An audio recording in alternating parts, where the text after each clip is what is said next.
Oi, gente, sejam bem-vindos ao Mundo Político e hoje nós vamos falar sobre o fenômeno do neofascismo. Nós vamos falar sobre esse fenômeno que é um fenômeno mundial, ele não é apenas brasileiro, como o bolsonarismo, tem o trumpismo, tem o Viktor Orbán na Hungria, tem movimentos neofascistas na Itália, em Portugal, e nós vamos falar sobre isso. Nós vamos explicar um pouco do que é o que Humberto Eco chamou de fascismo eterno, trazendo as características desse movimento, não é? Que é um movimento que às vezes é difícil de compreender, porque o fascismo ele tem como uma de suas principais características ser um amálgama de ideologias diferentes que são utilizadas em função do poder. O poder, a aquisição e a manutenção do poder sempre foi, e a concentração, sempre foi uma das características fundamentais do fascismo. Mas o fascismo tem algumas outras características típicas que se repetem nos diferentes movimentos, nas diferentes denominações e que nós podemos ver. Vale a pena dizer que uma dessas características, que é a intolerância com a democracia, nós estamos vendo no Brasil quando, né, acontece os golpistas invadirem áreas do Congresso, do Planalto, né, a polícia militar reagir com bombas. Essa intolerância, essa incapacidade de conviver com a democracia que nós vimos no domingo agora, né, e os golpistas estão agindo e os bolsonaristas estão agindo assim continuamente, e nos Estados Unidos teve o episódio da invasão do Capitólio. Quer dizer, essa incapacidade de viver e conviver com a democracia é uma das características do neofascismo, e do fascismo sempre foi incapaz de conviver com a democracia. Bem, vamos às características fundamentais do fascismo eterno, como caracterizou Humberto Eco. Uma delas, o retorno ao passado mítico. A ideia de que as coisas eram melhores no passado. Para os italianos, é um retorno a Roma e o poder de Roma, e Roma controlando o mundo. Normalmente o fascismo, e o fascismo de Mussolini fez isso, fazia constantes menções ao período em que Roma era poderosa e a Itália era, através do seu expansionismo, era uma potência muito maior, não é? Tinha muito mais controle sobre o mundo, não é? Para Portugal, o período das grandes navegações, o período que Portugal era uma potência da navegação. Para os Estados Unidos, os anos 40 e os anos 50, um período de crescimento da classe média e de fortalecimento da economia dos Estados Unidos do ponto de vista industrial, que aconteceu em grande medida porque a Europa estava devastada, estava destruída. Mas esse detalhe é meio que esquecido, né? Foi uma economia também que avançou muito por causa do New Deal e das políticas do Franklin Delano Roosevelt. Esse outro detalhe também é meio que esquecido, mas esse período é visto como um período a ser celebrado. E no Brasil, para o bolsonarismo, o período que foi escolhido como o período do passado mítico, para o qual você projeta esse ideal de sociedade, foi o período da ditadura militar. O Bolsonaro várias vezes falou que se você perguntar para os seus avós, para os seus pais, vocês vão ver um retrato da ditadura militar como um retrato positivo, que a educação era melhor, mas se esquece de dizer que era para poucos, né? Vão dizer que o Brasil estava crescendo, mas vão se esquecer de dizer que tinha muito investimento estatal, vão dizer e se esquecer de dizer das torturas, da violência, da censura. Tudo isso vai ser minimizado pelo fascismo ou vai ser justificado pelos fascistas como algo necessário para combater a ameaça vermelha. Os vermelhos, os comunistas. Enfim, uma das características do fascismo, e essa característica vai se repetindo, é essa ideia de retorno ao passado mítico. Para os que se veem privados de identidade social, o fascismo diz que seu único privilégio comum, mais comum a todos, é ter nascido no mesmo país. Essa é a origem fundamental do nacionalismo dentro do fascismo. E assim, na raiz psicológica do fascismo, está a obsessão do complô, possivelmente internacional. Os seguidores têm que se sentir sitiados. O mais o modo mais fácil de fazer emergir um complô é um apelo à xenofobia. E é um apelo ultranacionalista, que coloca a nação acima de todas as outras questões. Ora, no caso do Bolsonaro, o lema bolsonarista é Brasil acima de tudo, Deus acima de todos. E essa conexão religiosa não é estranha ao fascismo. Mas o fascismo faz isso para criar uma ideia de tecido comum, de movimento de massa, de movimento popular.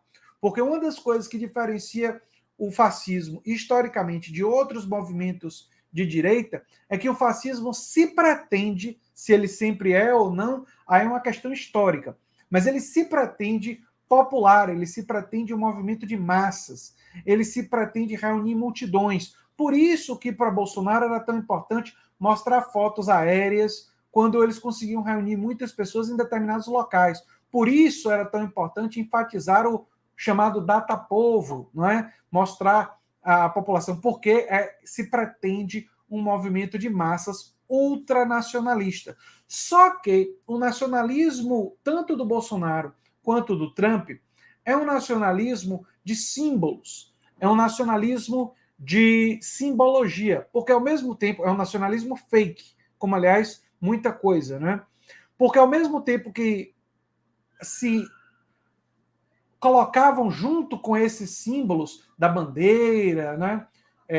Entre outros símbolos, da camisa da seleção brasileira, ao mesmo tempo que usavam isso, também, é bom lembrar, estavam entregando as riquezas. No caso do Trump, prometeu trazer de volta os empregos industriais do meio oeste, que é uma desindustrialização que foi promovida fundamentalmente no governo Reagan, no governo que os republicanos gostam muito, mas a desindustrialização dos Estados Unidos e do meio oeste começa durante os anos do Ronald Reagan.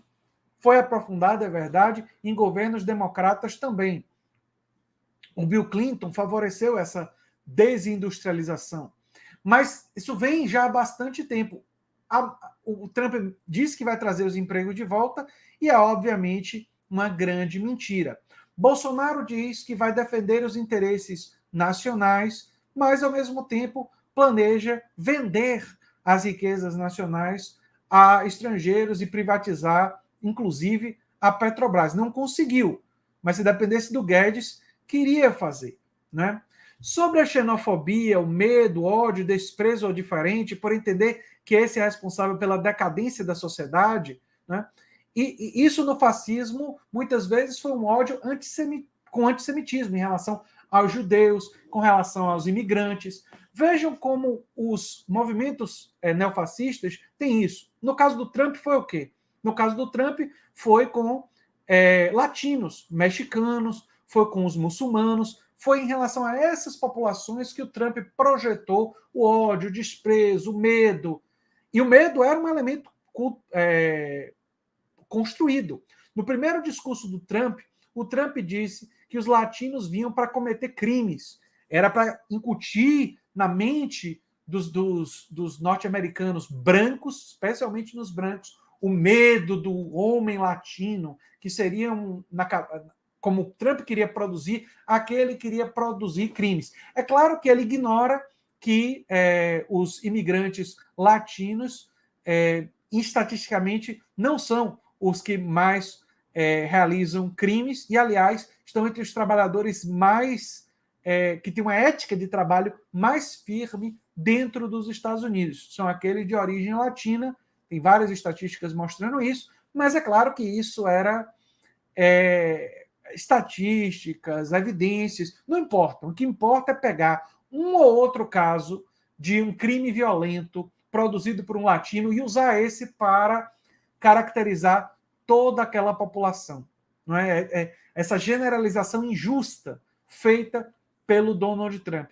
E aqui no Brasil, quais foram os alvos? Comunidade LGBTQI+, foi também o chamado politicamente correto. Qual foi o outro alvo aqui no Brasil? Os vermelhos, os comunistas, esses foram o alvo. E, para parte dos bolsonaristas, o alvo, que tem uma dimensão de preconceito regional, foram os nordestinos. E aí uma série de expressões preconceituosas que eu não vou repetir, mas que vocês conhecem, vocês sabem da existência, foram direcionadas em relação aos nordestinos, assim como foram expressões preconceituosas em relação a pessoas pobres e pessoas afrodescendentes. Aliás, quando Lula, na posse, coloca indígenas, afrodescendentes, coloca deficientes, coloca todas as pessoas, isso irrita ainda mais essas pessoas que foram mobilizadas por esses ódios, né, por esses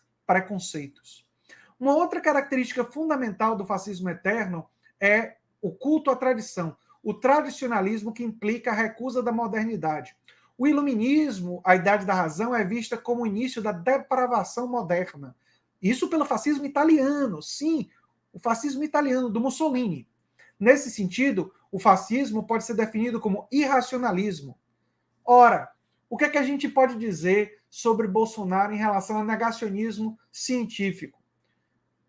Em relação à vacina, misturar vacina com AIDS, a gente pode lembrar dos episódios de as queimadas acontecendo na Amazônia e ele demite o Ricardo Galvão.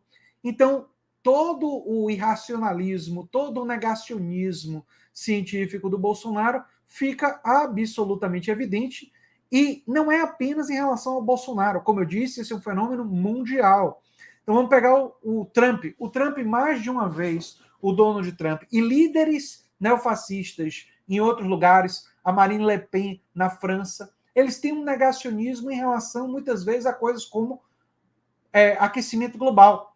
O Trump retirou os Estados Unidos do Acordo de Paris. O Trump não fez nada de significativo, muito pelo contrário, para combater o aquecimento global e a mudança climática. Pouco importa para ele que a comunidade científica tem um amplo consenso científico sobre essa ser a maior emergência civilizatória da humanidade. O Pentágono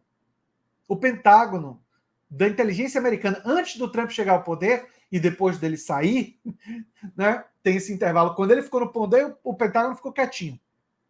Mas antes dele chegar ao poder e depois dele sair, o Pentágono tinha como a maior ameaça à soberania dos Estados Unidos o aquecimento global. Mas o Trump negou. O que é essa negação da ciência, da razão, do racionalismo? É uma das características do neofascismo, né? É uma característica do fascismo histórico. Inclusive, a perseguição aos comunistas tem uma dimensão conectada a isso. E aqui eu quero fazer um comentário. O marxismo, ele é, em sua origem, não é, uma forma de racionalismo inspirada no iluminismo. Qualquer pessoa que for ler o Marx vai ver que o Marx bebe muito na fonte do iluminismo. Ele não para no iluminismo. O iluminismo não é a única fonte do Marx. Mas o iluminismo, a defesa da ciência, a defesa do conhecimento científico, é um dos elementos centrais. Marx chamava o socialismo que ele defendia de socialismo científico. Marx tinha uma profunda admiração por Charles Darwin. Ele, inclusive, queria dedicar o livro Capital ao Charles Darwin. Isso é uma coisa que eu me aprofundo em um curso que eu fiz sobre Karl Marx. Então, o marxismo, né, e parte desse movimento de esquerda identificado com os vermelhos, que não tem só marxistas, é verdade, mas tem toda uma história de luta da classe trabalhadora que inclui anarquistas, social-democratas, o trabalhismo e outras forças políticas, não é? Mas o fascismo é hostil a todas as vertentes do marxismo, incluindo as democráticas e autoritárias, porque o anticomunismo é central ao fascismo. O fascismo tem como uma das suas características fundamentais a sua completa hostilidade ao comunismo. É diferente, por exemplo, da postura liberal. A postura liberal é crítica do comunismo, mas está disposta a disputar com vertentes marxistas que sejam democráticas dentro da democracia. O fascismo não. O fascismo defende a eliminação das vertentes marxistas. Assim era o fascismo italiano, do Mussolini, e assim era o nazifascismo, o fascismo alemão. Se vocês forem ler os textos de Hitler sobre o marxismo, vocês vão ver que a principal preocupação dele era o quê? Destruir os vermelhos, os marxistas. Ora, isso está, inclusive, em Mein Kampf, Minha Luta, do Hitler, e em outros textos que ele escreveu, especialmente em seus discursos públicos, que era a prioridade do Hitler, era essa, e do regime nazista, né? Então, essa é uma outra característica muito importante do fascismo. Outra característica, o fascismo apoia o militarismo, é uma corrente com raízes militares. Bolsonaro não apenas é militar da reserva, né, foi aposentado lá por causa daquele ato, né, como se apoia nos militares, né, na coisa da corporação militar. Para o fascismo eterno, não há luta pela vida, mas antes vida para a luta. Logo, o pacifismo é conluio com o inimigo. O pacifismo é um mal porque a vida é uma guerra permanente. O que é que Bolsonaro disse para as pessoas quando ele estava caminhando para sair do poder? Eu só tenho 3 caminhos. A cadeia, a derrota e a morte, né? E ele não vai para a cadeia. Então, ele disse que não seria preso, indicando que iria lutar. Claro que isso era tudo da boca para fora, ele já deu no pé, está lá nos Estados Unidos, né, numa mansão daquela que recebia auxílio emergencial durante a pandemia, a esposa do José Aldo, né, que fraudou,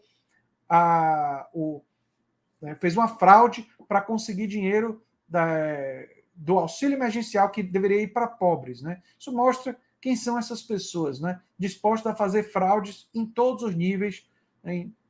Inclusive dinheiro que iria para os pobres. Né? Enfim, outra característica aí do fascismo, essa coisa do militarismo, da coisa da guerra. O fascismo é autoritário e tende ao apoio a uma liderança autoritária que supostamente vai limpar a política. Não precisa responder aos representantes da sociedade, como fazer uma nova Constituição sem constituinte. Os traços autoritários de Bolsonaro são claros para qualquer um. Trump também dizia que seria muito mais fácil governar com a ditadura. E todo líder fascista quer prescindir da política, da negociação, dos acordos. Qual foi a primeira coisa que Lula fez quando chegou ao poder? Começou a dizer que ia retomar a importância da política, da negociação, dos acordos. Porque essa é uma postura de um democrata. Essa é uma postura de uma pessoa que abraça a democracia. Né? O fascismo se apoia na suposta decadência de uma sociedade e na necessidade de um renascimento. Por isso, o ataque à corrupção, a falência de instituições o alimenta. Fascismos históricos têm sido o apelo das classes médias frustradas, desvalorizadas por alguma crise econômica ou humilhação política, assustados pela pressão dos grupos sociais subalternos. Medo os alimenta. Ora, essa descrição que Humberto Eco faz das classes médias frustradas parece uma descrição do Brasil, mas ele estava falando das classes médias frustradas da Europa. Mas vocês veem como a coisa se adequa, né? Como tanto a guerra permanente como o heroísmo são jogos difíceis de jogar, o fascismo transfere sua vontade de poder para questões sexuais. Essa é a conexão do fascismo com o machismo, que implica num desdém pelas mulheres e uma condenação intolerante de hábitos sexuais não conformistas, da castidade à homossexualidade. Gente, isso está no texto do Humberto Eco. Parece que a gente está descrevendo o Bolsonaro ou o Trump, né? Percebam a atitude machista do Trump. Trump foi pego dizendo que pegava e usava das mulheres sexualmente na hora que ele queria, da forma que ele queria. Mesmo assim, ele foi eleito presidente. Uma fala de um machismo vil, preconceituoso, sexismo assim, horrível, claro, evidente, e não foi suficiente para impedir que ele fosse eleito. Né? Ele usou, inclusive, uma expressão de pegar a mulher pelo órgão genital, que eu não vou repetir aqui, que é uma coisa assim tão baixa que é ridículo.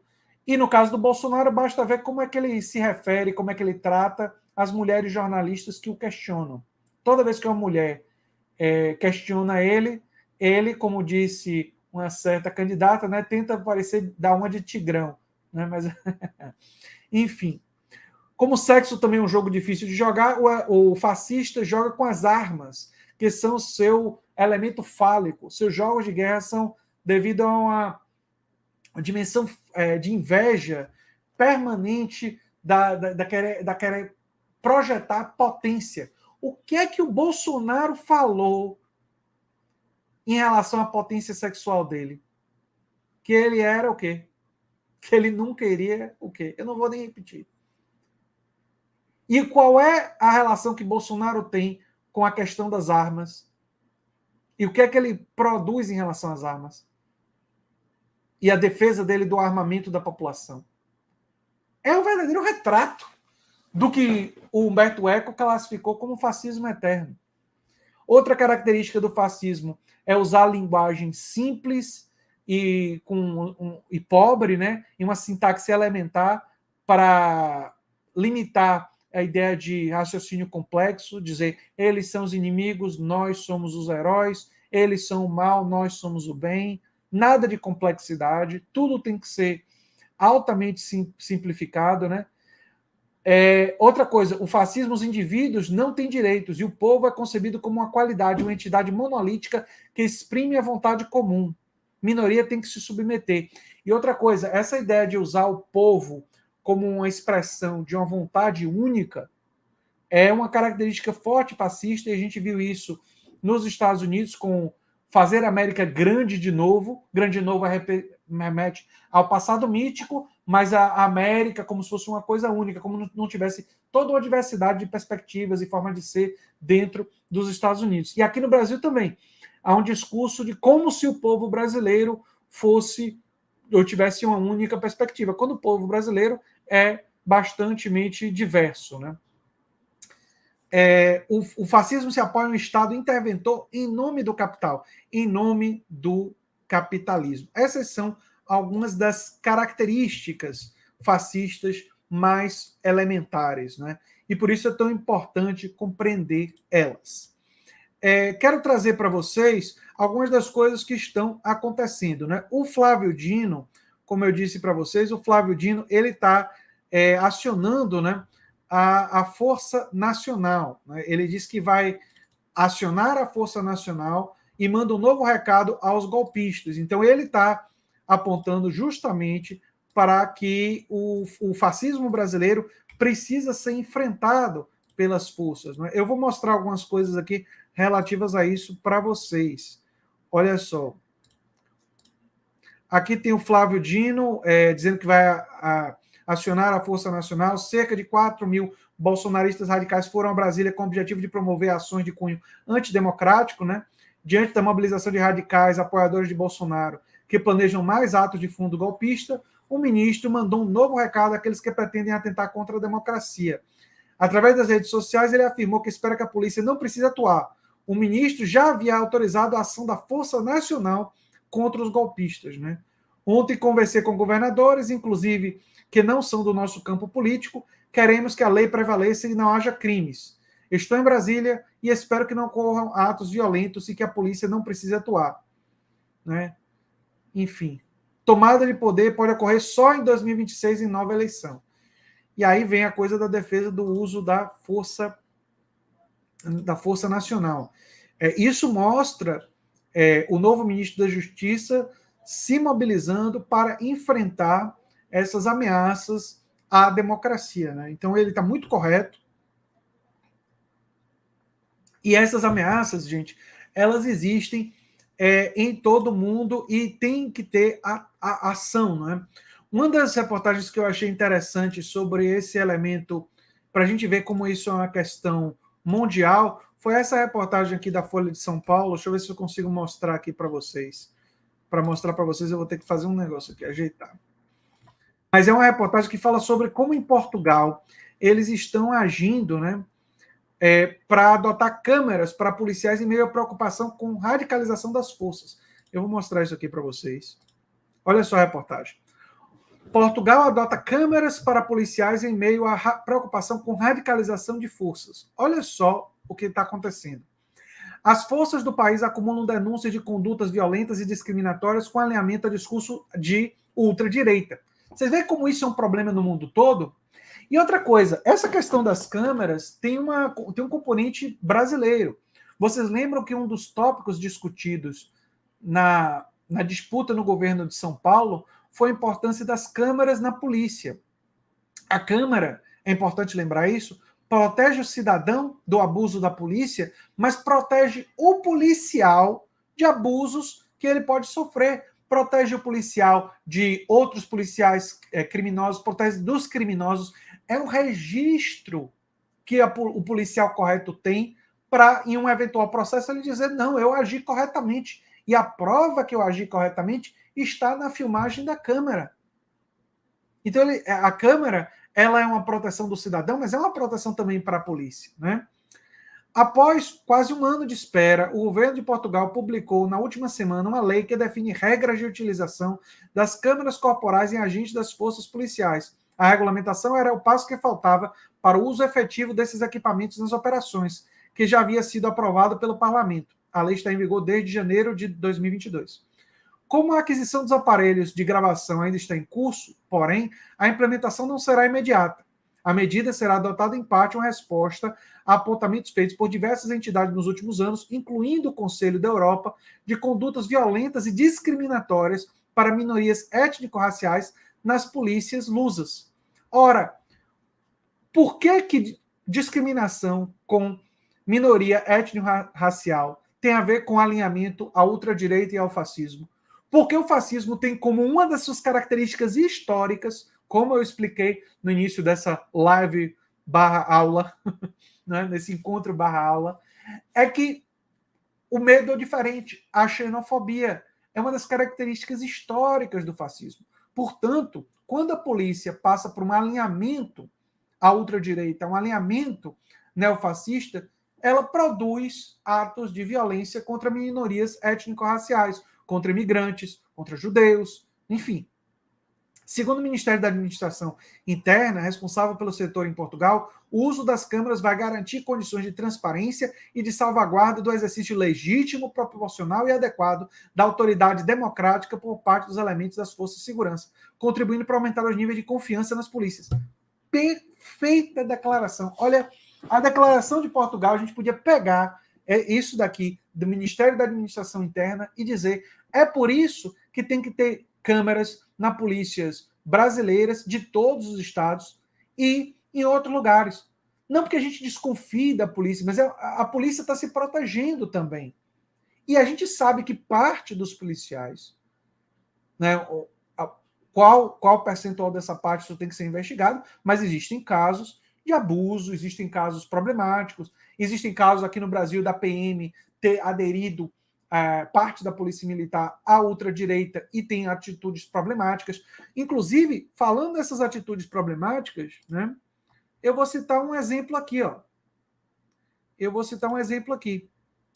Porque após a matéria da revista Fórum, né, a Polícia Militar diz que vai apurar o porquê do bolsonarista que agrediu mulher em São Paulo não ter sido preso. O que, aliás, é uma belíssima de uma pergunta, né? Por que esse indivíduo aqui, esse indivíduo aqui, não foi preso? A polícia estava escoltando a manifestação bolsonarista, todo mundo viu que esse indivíduo aqui, que eu não sei o nome ainda, agrediu uma mulher petista que ele não gostou do que ela falou, né? E a polícia não prendeu. A princípio, a PM havia dito que não prendeu, pois se tratava de um desentendimento que teria sido resolvido. Depois informou que viu imagens completas e que vai tomar providências. Olha que fala absurda da polícia. Olha que fala absurda. É uma coisa vergonhosa isso aqui. Dizer que foi um desentendimento. Foi uma agressão física. Ele saiu do carro, eu vi o vídeo. Ele saiu do carro, foi até a mulher e agrediu ela. Agrediu. E tem que ser punido por isso. Tem que ser processado por isso. Deve ser preso por isso. Deveria ter tido uma prisão, inclusive preventiva, em flagrante, porque a polícia estava ali, de frente para o que aconteceu. Não foi um mero desentendimento. Enfim.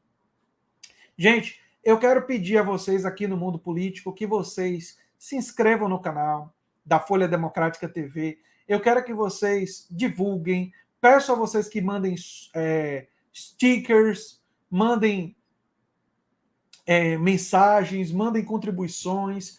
Se inscrevam no canal do Calito Neto, o historiador. Se inscrevam no meu canal, A Nova Máquina do Tempo. Quer dizer, e se tornem apoiadores, membros, porque isso ajuda muito a gente a continuar atuando na luta antifascista. Então, peço muito a vocês que atuem nesse sentido.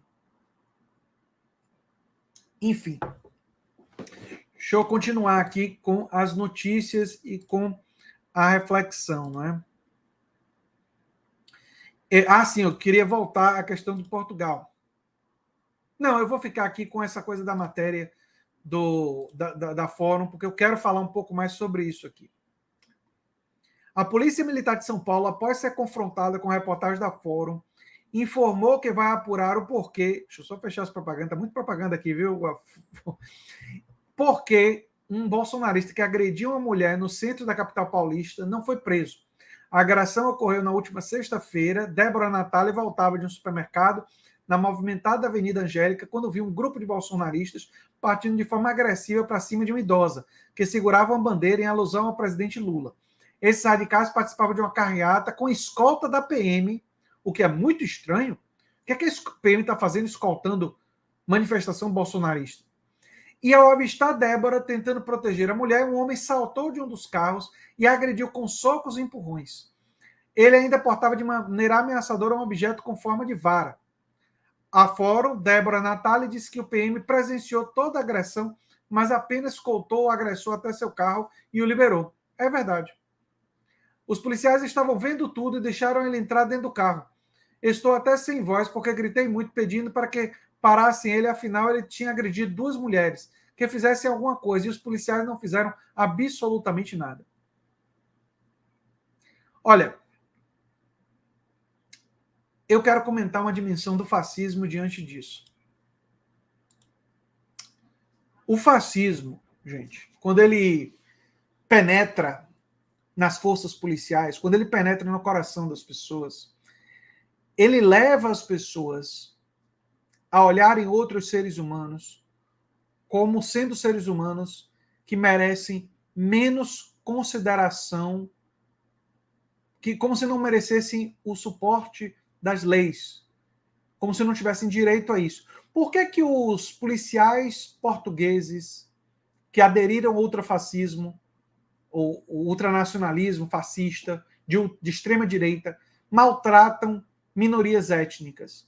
Porque quando eles olham para essas minorias étnicas, sejam afrodescendentes, sejam pessoas vindas de ex-colônias, sejam outros imigrantes, eles não veem, isso é importante entender, eles não veem essas pessoas como cidadãos iguais a eles. Uma das coisas que o fascismo faz, do ponto de vista do ego, é fazer você se acreditar como membro de uma categoria superior moralmente aos outros. Os outros são, dentro da lógica fascista, inferiores a vocês. Isso é uma coisa que o fascismo faz com a cabeça das pessoas. Por isso, na mente de um fascista, um petista pode ser espancado. E a polícia não deve fazer nada. É assim que um fascista pensa. O fascista pensa que esse fascista pode ir lá, bater, e não vai acontecer nada com ele. Não deve acontecer nada com ele na mente do fascista. É lógico que isso é um absurdo. É lógico que isso daí é contrário a todas as nossas leis, é contrário a mais do que as leis, é contrário aos princípios básicos de convivência humana, é contrário à solidariedade humana. Mas é isso que o fascismo produz na mente dos seres humanos.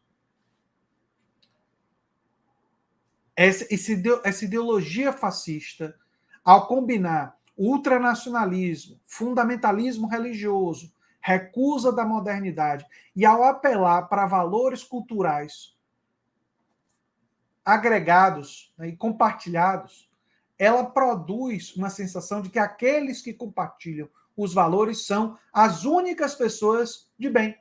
São os únicos que são direitos humanos para humanos direitos. É uma lógica fascista. Porque só esses humanos direitos, na concepção deles, teriam direito a ter direitos. Todos os outros não têm. Perceberam a lógica fascista, como ela é monstruosa, como ela é destrutiva, como combater ela é uma emergência civilizatória, porque ela significa uma recusa da civilização, uma recusa da democracia, uma recusa da ciência, e ela consegue, fazer um apelo emocional à religiosidade das pessoas, a valores culturais ultraconservadores ou reacionários, por fazer um apoio a símbolos nacionais, ela consegue mobilizar as pessoas. A gente está vendo aí 4 mil bolsonaristas que invadiram, ou tentaram invadir, né, o Congresso. Nós estamos vendo os acampamentos. Isso gera mobilização. E por isso, combater o neofascismo é uma exigência civilizatória fundamental para o Brasil e para o mundo nos próximos anos. Mas a gente não deve combater apenas pela negação do outro. Sim, devemos negar. Contra esse anti-intelectualismo, defendemos a ciência. Contra o preconceito, defendemos o respeito à diversidade.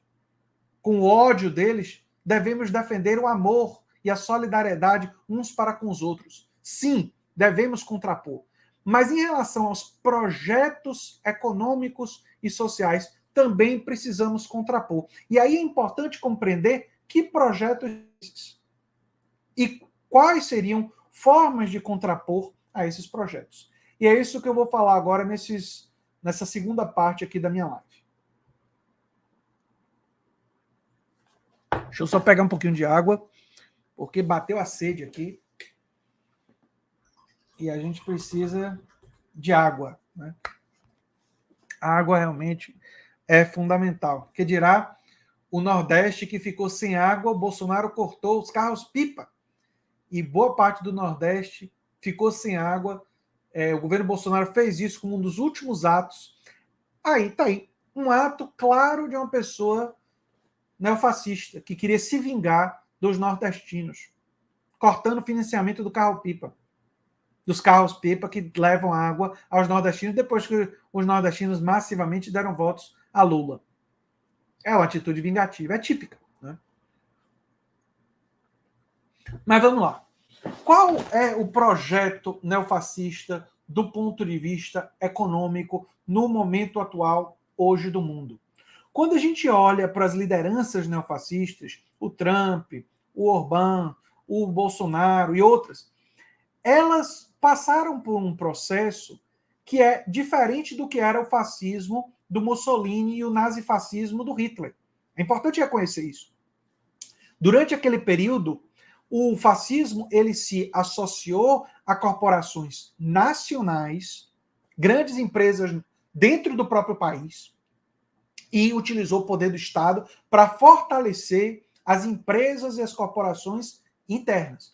Então, o discurso nacionalista tinha um pouco mais de eco a partir do momento que era um fortalecimento do capitalismo nacional, mas era o fortalecimento das empresas do próprio país. Essas foram as empresas que foram mais beneficiadas pela ação do Estado. É claro que perseguiram minorias étnicas, foi um regime monstruoso. Eu não preciso nem falar dos crimes, dos maiores crimes do século XX foram promovidos por esses dois movimentos interligados, né, do fascismo italiano e do nazifascismo, né, as monstruosidades terríveis que eles produziram. Agora, tem essa característica do ponto de vista econômico, que precisa ser ressaltada. O fascismo e o neofascismo atual é diferente. Ele não é igual. Ele tem uma diferença. E qual é essa diferença? Ele se associa às grandes corporações e os interesses das grandes corporações internacionais. O Donald Trump, ele defendeu e favoreceu, através de políticas, os interesses das corporações internacionais. Fez uma outra medida que desagradou a China e uma outra medida para beneficiar a produção nacional, fez. Mas quando você pega o cômputo geral das medidas políticas desenvolvidas pelo Trump, favorecia os interesses dos bilionários, da classe dominante, e favorecia o interesse das grandes corporações internacionais, do mercado financeiro internacional. Vamos pegar o caso de Bolsonaro. Bolsonaro é a mesma coisa.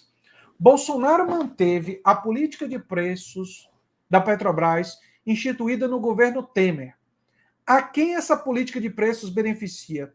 Os acionistas minoritários da Petrobras. Quem são esses acionistas? Mercado financeiro, gente do mundo todo, capital aberto, né? A Petrobras é uma empresa de capital misto, porque tem público e privado, mas esses acionistas são acionistas de capital privado que estão ganhando milhões e milhões de reais em dividendos empresariais. A Petrobras se tornou uma das maiores pagadoras de dividendos do mundo. E o que é que Bolsonaro fez com o preço dos combustíveis? Ele sangrou quem? Ele sangrou a classe trabalhadora e os mais pobres, que precisam do SUS e que precisam da educação pública, porque ele reduziu os tributos que financiam o SUS e que financiam a educação pública, que incidiam sobre os combustíveis.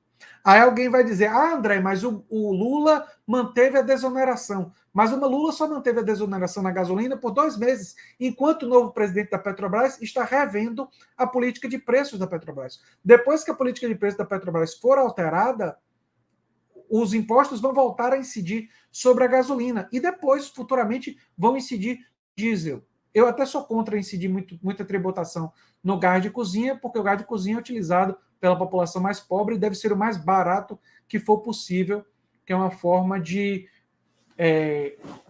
ajudar a população mais pobre e a classe média que utiliza o gás de cozinha para cozinhar, né? E aqui me incluo nisso também. Aqui também se usa gás de cozinha, né? Então, o neofascismo ele tem como um dos seus componentes, em sua lógica, uma associação com um projeto socioeconômico neoliberal. Ele é, essencialmente, neoliberal na economia. Ele defende a redução do Estado, ele defende privatizações. Bolsonaro tinha todo um arcabouço e o Guedes querendo privatizar tudo que fosse possível. Eles queriam fazer isso. Isso significa o quê? Que nós temos que ter um projeto social de garantia de direitos sociais como uma grande prioridade. Uma reforma tributária para ter dinheiro para investir e investir prioritariamente aonde? Em saúde, em educação, em habitação.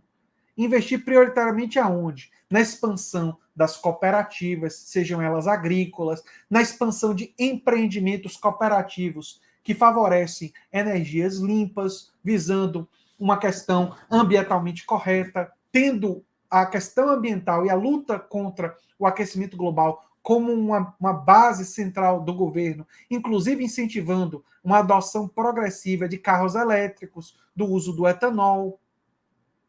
Não é? Isso é muito importante.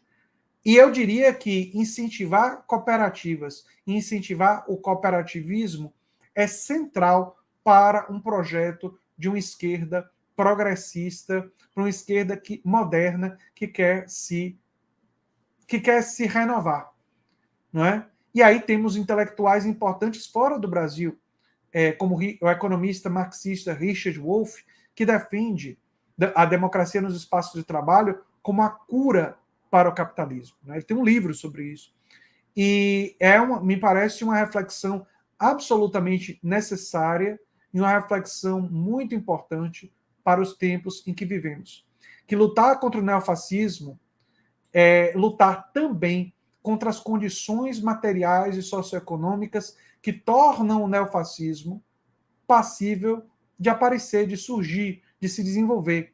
Isso significa que, para fechar a porta do neofascismo, nós precisamos avançar em conquistas sociais, na saúde, na educação, na habitação, e nós precisamos melhorar a integração do conhecimento científico das universidades para produzir empresas cooperativas e aumentar a fatia do cooperativismo na nossa sociedade, para que empresas administradas de forma democrática, controladas pelos trabalhadores, possam se tornar cada vez mais comuns, cada vez mais exemplos de que a classe trabalhadora pode sim administrar e pode sim produzir riqueza, produzir os produtos que as pessoas precisam, que pode produzir televisão, que pode produzir roupa, que pode produzir celular, que pode produzir óculos, que pode produzir controles, que pode produzir ar-condicionados, que pode produzir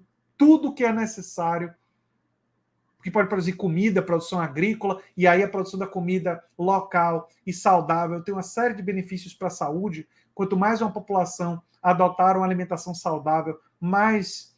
e aí a alimentação saudável é fundamentalmente a alimentação menos industrializada, ou seja, a alimentação mais natural que for possível, de vegetais, de frutas naturais, não é? De produtos não industrializados, sem a adição de açúcar, especialmente a adição de açúcar nos produtos industrializados faz muito mal à saúde da população, né? E conservantes e outras coisas que tem nos produtos industrializados faz muito mal para a saúde da população.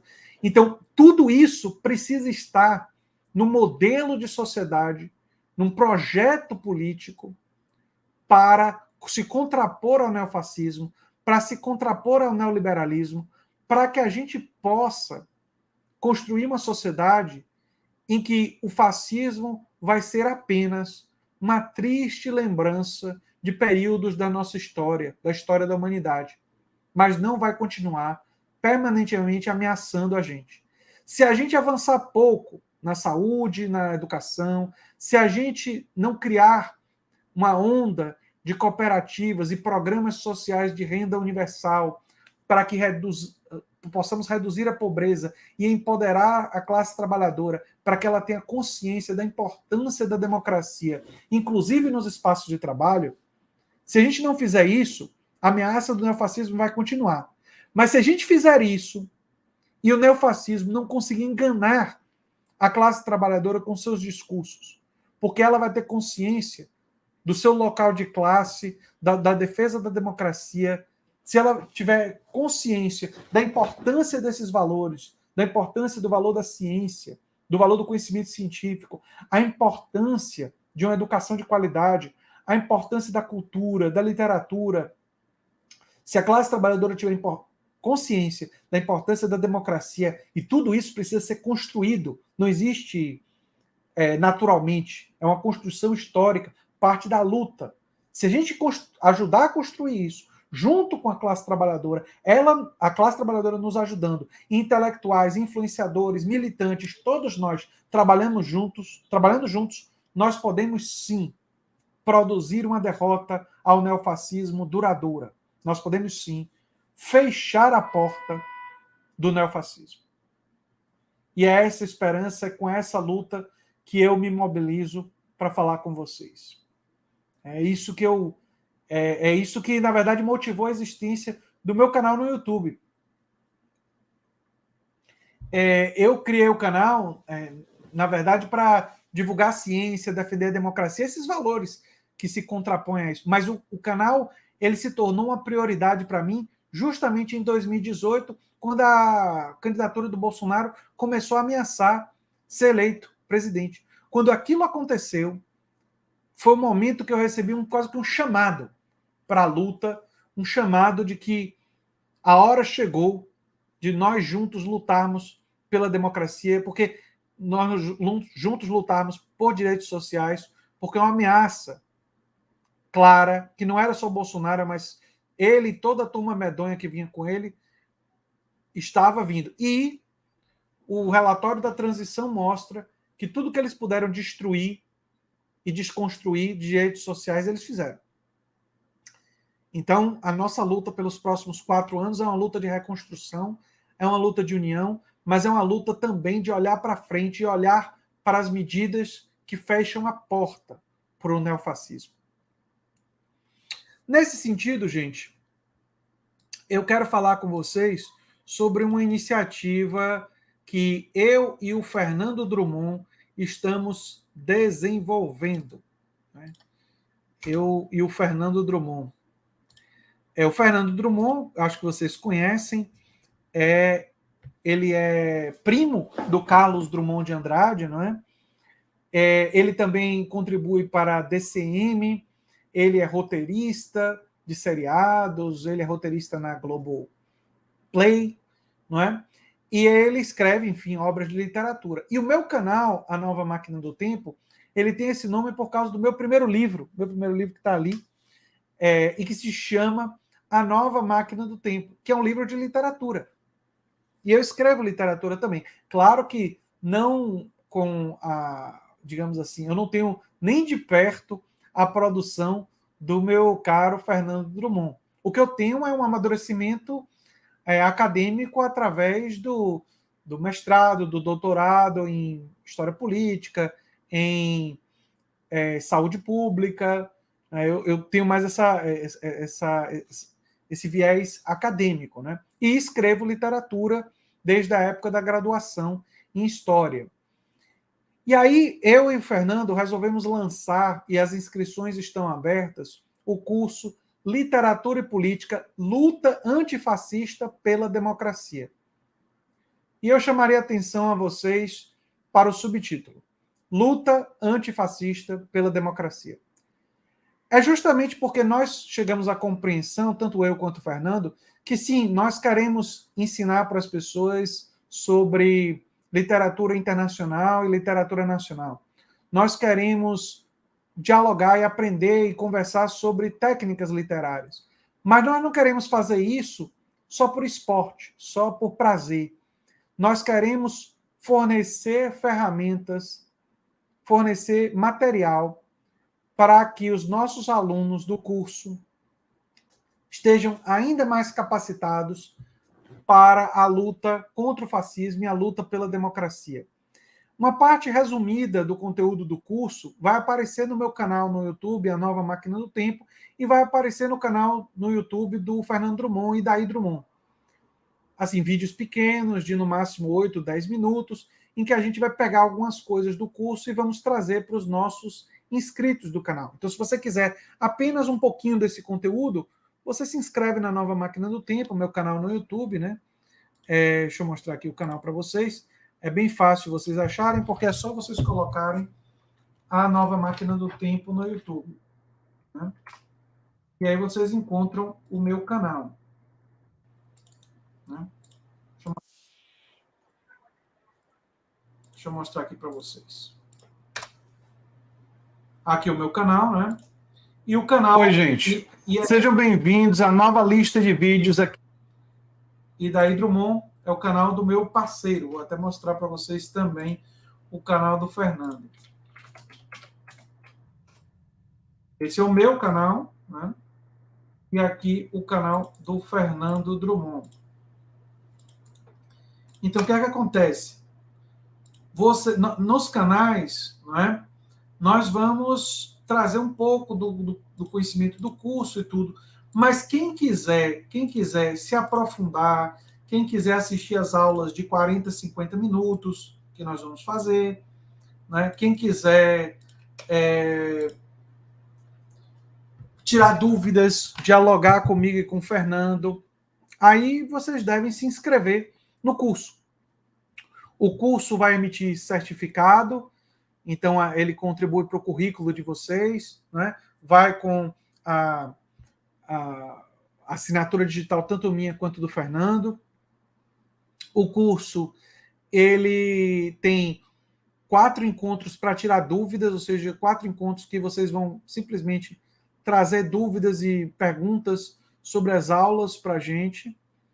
O curso tem 4 aulas, 2 minhas e 2 do Fernando. E o conteúdo das aulas, bem resumido, é o seguinte: nas minhas aulas, na primeira aula, eu vou apresentar para vocês uma reflexão sobre a função social da arte. Então, assim, pode a literatura ter um fundo político? Quais obras literárias tiveram muita dedicação clara à política, à influência política?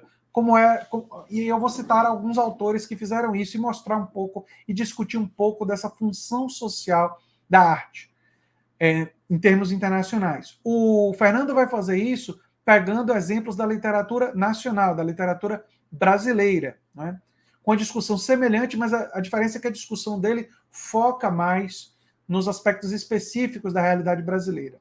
E eu pego mais o grande tema da coisa da função social da arte, né? São discussões diferentes. A dele vai mais profunda, a minha é mais panorâmica. Na minha segunda aula, eu pego uma reflexão sobre o meu livro, A Nova Máquina do Tempo, a ideia de mapa de personagens, e também discuto o papel e a função social da ciência, tanto da literatura quanto da ciência, que é onde eu tenho uma inserção um pouco maior. E já o Fernando vai trazer técnicas e dicas literárias de como você identificar um argumento, e tudo isso voltado, tanto a aula dele quanto a minha aula, para a luta antifascista, a defesa da democracia, o aprofundamento dessas lutas, para a gente ter clareza de que a gente precisa se unir, a gente precisa qualificar ainda mais a militância. E isso não significa que eu e o Fernando presumimos que nós apenas vamos qualificar. Se vocês se inscreverem no curso, a qualificação da militância se dá na troca, no diálogo. Eu e o Fernando vamos apresentar coisas que nós temos um pouco mais de profundidade, mas no diálogo com vocês, nós vamos aprender, nós vamos refletir, nós vamos crescer também. E por isso é tão importante não só vocês se inscreverem no curso, mas vocês divulgarem o curso Literatura e Política Luta Antifascista. O link para o curso está no comentário fixado dos vídeos mais recentes do meu canal, A Nova Máquina do Tempo. Tem também, vou pedir para colocar o link do curso aqui, eu vou colocar alguns links do curso na descrição, pedir para o Pedro colocar links do curso na descrição desse vídeo ou em outros locais, para vocês ficarem mais a par desse curso, que é um curso que eu considero muito importante, e eu sou muito agradecido ao Fernando Drummond, que sim, ele é primo do Carlos Drummond de Andrade, mas ele tem brilho próprio, né? Ele tem vários prêmios, é muito reconhecido enquanto escritor, e é uma grande honra para mim estar fazendo esse curso em parceria com ele. Porque a luta antifascista pelos próximos 4 anos vai precisar da ajuda de todo mundo, vai precisar que todos nós estejamos juntos, pensando, agindo, né? Aliás, um poeta, né, Amilcar Cabral, de Cabo Verde, dizia: pensar para agir, agir para pensar melhor. Né? A ação, ela tem essa dimensão de construir. E por isso que eu peço a vocês essa ação de divulgar, de ajudar o curso a chegar a mais pessoas, porque é muito importante na nossa luta antifascista a gente fortalecer essas experiências com os alunos, em que nós vamos crescer essa onda juntos para fazer frente ao neofascismo. Porque não é porque o Lula ganhou a eleição no ano passado que o neofascismo acabou. Vocês estão vendo aí o que é que nós vimos aqui, ó? O que é que nós vimos na capa da Folha de São Paulo? Hein? Vou botar para vocês aqui a capa da Folha de São Paulo. Olha só o que está na capa. Golpistas invadem Congresso, Planalto e STF, PM usa bombas. Olha só. Deixa eu mostrar aqui para vocês. Ó.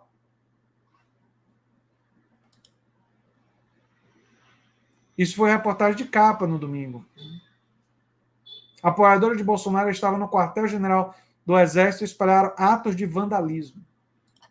Então, gente, o neofascismo está muito vivo, ele ameaça a sociedade brasileira e nós precisamos nos unir para combatê-lo. E por isso que eu peço que vocês se inscrevam no canal Folha Democrática TV, que vocês divulguem e se inscrevam no meu canal, A Nova Máquina do Tempo, no canal Idaí Drummond, do Fernando Drummond, no canal O Historiador, do Carlito Neto, na DCM, deem Pix, mandem Pix, mandem superchats, mandem super stickers, e, se possível, eu agradeceria muito, de verdade, de coração, se vocês se inscrevessem no meu curso com o Fernando Drummond, não é? É uma iniciativa muito boa, as inscrições estão abertas, vão até o final de fevereiro. O curso vai acontecer em março, os encontros para tirar dúvidas são às sextas-feiras, mas vocês podem mandar por e-mail e por chat a qualquer momento as suas dúvidas, que nós vamos procurar responder, e é isso aí. Eu quero agradecer muito a presença de vocês no mundo político, e a gente se vê em breve em uma outra live. Tchau, tchau, gente. Antes eu quero mostrar um negocinho aqui para vocês. A vinheta, que é muito bonita.